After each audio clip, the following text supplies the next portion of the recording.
Mga sign na nai-inlove ka sa isang tao. Makinig ka. Baka ikaw na to. Una, hindi ka sa kanya makatingin ng diretsyo. Pangalawa, naiilang ka sa kanya kapag kasama mo siya.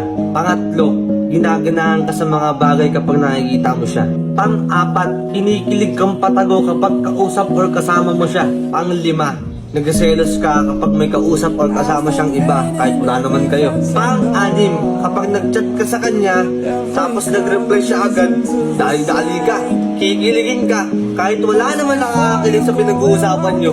Pang-pito, kunyari hindi ka nakabang sa my day niya, hindi ka nag-heart pero yung totoo, nag-aabang ka ng bagong post niya at bagong my day niya.